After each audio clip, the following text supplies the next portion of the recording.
This episode of the Lunch with Chris show is brought to you by my upcoming book, 30 Days to Limitless. You can find out more about it at limitless30.com. This podcast is certified fresh. Freshmediaworks.com. Welcome to the Lunch with Chris show, where your host, Chris Daly, talks with movers and shakers from all walks of life to get their opinions on important questions. Each season, there is a new question and new guests. This short, impactful show skips all the fluff and just brings you insightful answers from great guests. And now, doing his part to change the world in a positive way, your host, Chris Daly.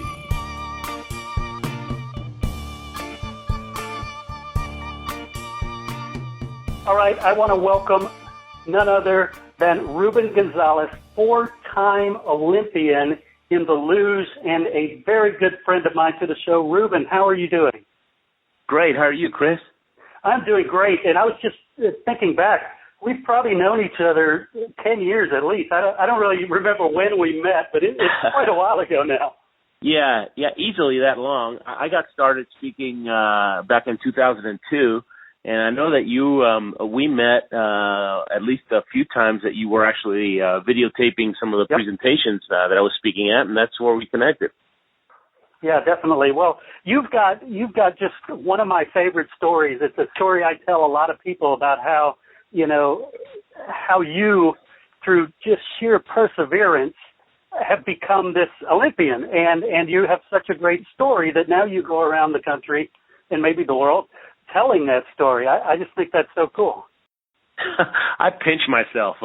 I was always the last kid picked for PE, and when I was 21, I saw Scott Hamilton win the gold medal, and I thought, if that little guy can do it, I can too. And went on to become an Olympian, which is crazy coming from, because I wasn't much of an athlete.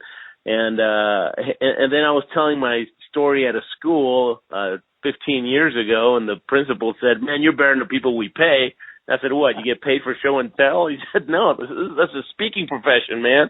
And so that led to becoming a speaker, and then through Jim Jacobus, I'm sure you know Jim, he became my mentor, and he said, "Man, I don't care if you're a 10-time Olympian, unless you write a book, no one's going to take you seriously." And I told him, "Man, I made C's in English. I can't write a book." He said, "You write your book, we'll get a bunch of A students, they'll clean it up for you." I said, "Wow, I didn't think about that." "Yeah, it's called editing, so shut up and sit down." And so my story, I pitched myself because I didn't think I had any of these skills, and but you don't know what you don't know. I mean, only God knows what you can do, so don't sell yourself short. Right, and that's probably the strongest message I tell people all the time is don't underestimate yourself. It's why I love your story so much. So let's jump right in. The question this season is: let's say you had a teenager walking up to you and saying, "Ruben, I'm about to start out in a career, a business, a life. What should I know?" What do you tell that teenager? Well, first thing I tell them is, I want to find out what their dream is. What makes them tick? What would you do? If you had a magic wand and you could do whatever you wanted for a living, what would that be and why, right? And maybe he wants to be a river tour guide, because he likes being outdoors. Or maybe he wants to work in an office. Everybody's different. And so find their why. That's the first thing I do. And once I know what they want to do and why they want to do it, right, then I tell them, look, the easiest way to do that is you've got to find somebody that's already done what you want to do. Find that person and just call them up. And don't think that you're wasting their time. If you want to be an astronaut, just go online, find the email of an astronaut. And if you live in Houston, you can probably even meet them personally and tell them, "Hey, I want to be like you." And the cool thing is that astronaut, everybody told him that he was crazy for, "Who do you think you are? Are you going to be an astronaut?" They made fun of him, right? Because nobody understood him.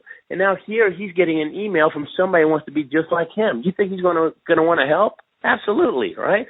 And so don't waste their time. Just take them out to Starbucks and take a notebook with a bunch of prepared questions and just ask them, hey, what do I need to read? Who do I need to meet? What are the steps, right? And that's what I did with Jim Jacobus. I met with him about once every month or two, and he gave me homework at the end of every meeting, and he told me what I needed to do. And I could speak well. I had some good stories, but I didn't know anything about building my speaking business, so I had to learn from somebody. And so step number one is figure out what you want to do, right? And make sure it's your dream, not your mom's dream. She wants you to be a doctor. I mean, gosh, I was supposed to be a doctor, and I'm saving lives by not being a doctor. That wasn't going to be it for me. And so figure out what your dream is, and then find a mentor and follow in their steps. That's the easiest thing that you can do. Great advice. Thank you so much.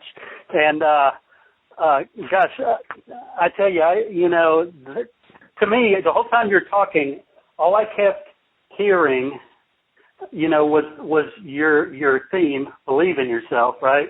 And one of the stories you told in one of your early speaking engagements where your coach would always say, knock, Ruben, come on. Knock, come on, yeah. Knock, come on, Ruben. Yes, exactly. And I guess people have to go see you to hear that whole story, but it stuck with me. That was an Austrian accent he had. Yeah. That's right. Well, you got a great memory. It's been a long time. But it's a great everything story. I've done, in the luge, you take a luge run, you get to the bottom, you pick up the walkie-talkie, and you talk to the coach. And he chews your butt for a while, tells you what you did wrong. And then you go up to the top, you change, you walk down to where coach is, and then you watch the Germans do it, right? And he points out, look, you were right here, you need to be here. You steered 3 meters too soon, or whatever, right? Now you're seeing it, you're not just hearing it. And then when we get home after dinner, they actually videotape us. And so we study the tapes. And now we're actually seeing ourselves. And so and then the next day you go back and you try to do it over.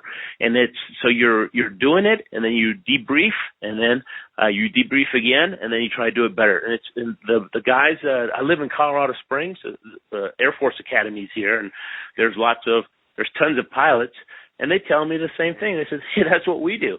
We have a coach, we brief before a mission, and then after the mission we debrief, and then we try to do it better the next time. And so that's what you're trying to do with your mentor. You go out with them, and every month you meet with him, and then he fine-tunes you. He teaches you how to do it. And along the way, I'll tell anybody, I'll say, look, guys, there's going to be people that believe in you, and there's people that don't believe in you. And if they make fun of you, they just don't, they're telling you that they don't believe in you, right? And so you need to disassociate from those people that they will steal your dream. You got to hang around winners, hang around people that will fuel your belief. And you have to constantly put pictures of where you want to go. If you're that kid that wants to have a kayak or a riverboat, a touring guide in Colorado, well, you better put pictures of Colorado rivers all over your room. That way you keep the dream in front of you, because life has an easy way to get in the way of your dreams. You start doing the day-to-day stuff, and you forget about your dream, and it's 6 months later, and you haven't done a thing. So you got to keep on top of it. And that's it. It's that simple. It really is. When Chris, would you like me to tell a short story of how I kind of did this with my daughter? Yeah, you bet. Sure. Oh, great. Back when we met, my daughter was about 4, 5, 6 years old, around that age. Right. And I'm a big coffee drinker, and so I'm always going to these coffee shops. And I'd take her with me, and she'd get a hot chocolate, and I'd have my coffee. And we were already talking about moving to Colorado back then, and we were putting pictures of Colorado all over our walls and listening to John Denver all day long to keep the dream in front of us. That's what we did. I mean, I'm not making this stuff up. I mean, we actually do this stuff. Yeah. And so she said, Daddy, when we move to Colorado, I'd like to have a coffee shop. I said, that sounds great, but I can't really help you. I know how to drink coffee, but I don't know anything about the coffee business. So why don't we try to figure out how to do it? So let's get a camera and let's get a book and a notebook, and we'll start visiting all the coffee shops in Katy where we live. And we did. And we would and I would go up to the manager and say, hey, my daughter here wants to start a coffee shop when we move to Colorado, so we're not going to be competing with you. You're here in Texas. But do you mind talking to her for a couple of minutes? She's got some questions for you. Absolutely. Sit down, little girl. And she'd ask him a few questions, and she'd write them down in her notebook. She'd take pictures of what she liked in each different one. One of them might be a picture of the coffee machine, then we go somewhere else. Maybe she liked the way the chairs were set up. So she built herself a little album of cherry picking of what she wanted to put in her coffee shop, right? And you know, she's changed her mind. Now she doesn't want a coffee shop anymore, but she's learned the process. She can go to anywhere, and she knows that people want to help. And right now she's 14. We just co-wrote a book together. We interviewed 100 Olympic athletes and asked them how they overcame their challenges on the way to reaching their dream. And this is her idea.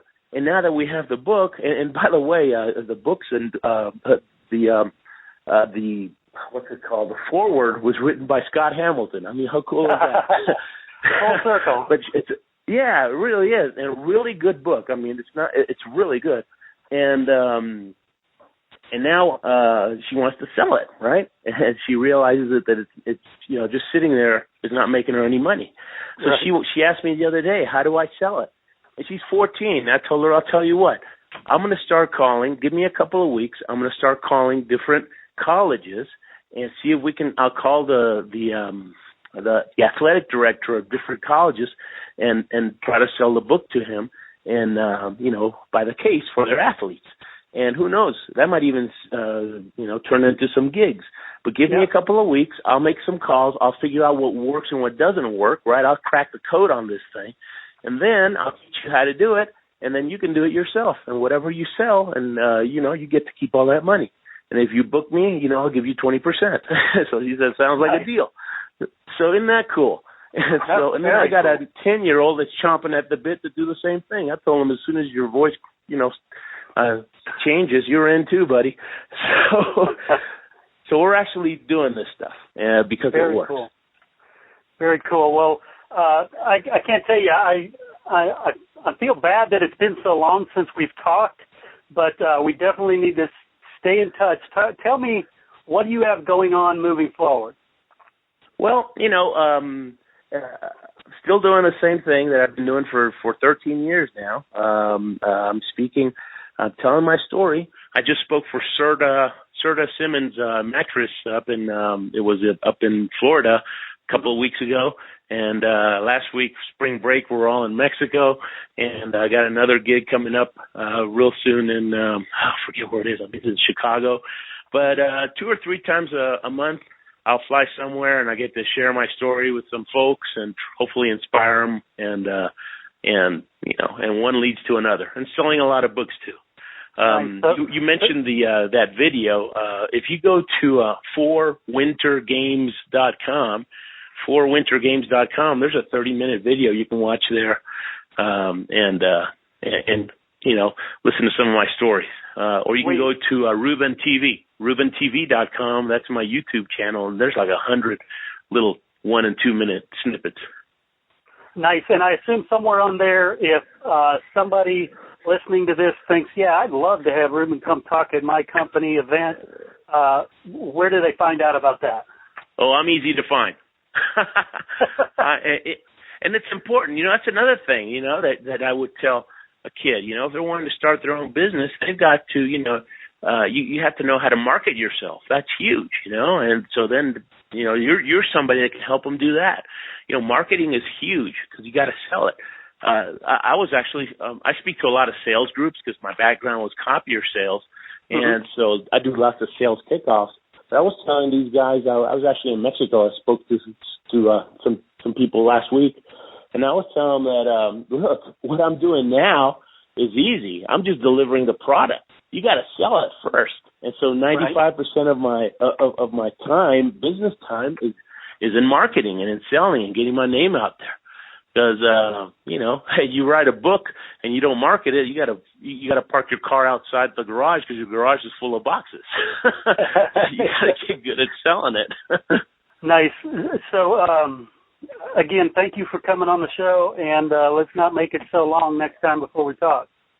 Awesome, man. Hey, thanks for having me. Congratulations on all you're doing. Thank you.